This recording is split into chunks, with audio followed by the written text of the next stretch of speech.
عدلیہ بچاؤ تحریک کوئی شروع ہونے لگی ہے کیونکہ کچھ سابق ججز بھی آئے ہیں, نامور وکلا بھی آئے ہیں, کیا کہیں گے اس حوالے سے آپ؟ دیکھیں اس وقت تو سب سے امپورٹنٹ رول یہ جو لڑکے میرے ادھر کھڑے ہیں ادھر کھڑے ہیں آپ ہیں, آپ کا دو چیزیں بڑی امپورٹنٹ ہیں کہ اگر ایک دفعہ الیکشن ملتوی ہو گیا 90 دن سے آگے تو یہ وہ ملک ہے جہاں پہلا جس نے الیکشن ملتوی کیا تھا اس نے 4 سال لگائے تھے, اس کے بعد جو آیا تھا 11 سال, اس نے 10 سال لگائے تھے, اس سے بعد جو آیا تھا اس نے 4.5 سال لگائے تھے, اس کے بعد جو آیا تھا اس نے 11.5 لگائے تھے, جو آخر میں اس نے 9.5 سال لگائے تھے. تو اس لیے یہ 11 یا 9 سال ہم آگے نہیں جانے دیں گے. میں ابھی تقریر کر کے آ رہا ہوں اسی کنونشن میں, تو ہم انشاءاللہ العزیز ایک دن بھی زائد نہیں جانے دیں گے آگے. دوسری بات امپورٹنٹ یہ ہے کہ صدر کے پاس ابھی بڑے اختیارات ہیں. میں واپس آگے کوئی تحریک شروع ہونے لگی ہے سر؟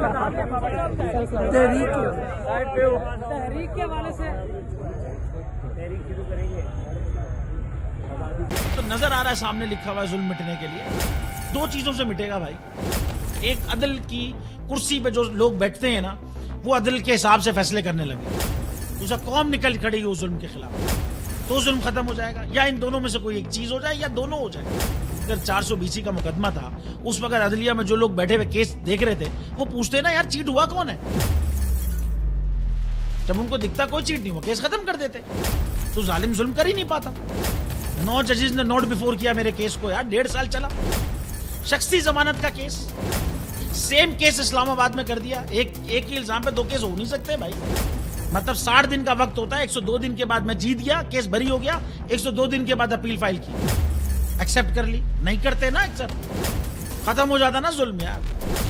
بھری عدالت میں مجھے بری کر دیا, پھر پتہ نہیں کیا ہوا 2.5 گھنٹے بعد کا نوٹ بیفور, میں نہیں سنتا یہ کیس. کھڑے رہتے اپنے فیصلے پہ, مٹ جاتا ظلم. اللہ تعالیٰ نے بٹھایا اس ان کرسیوں پہ ان کو یار, یہ اللہ تعالیٰ کی طرف سے فیصلے کرنے ہیں. تو یا تو یہ فیصلے آئیں گے ظلم مٹ جائے گا, یا قوم کھڑی ہو جائے گی ظلم کے خلاف.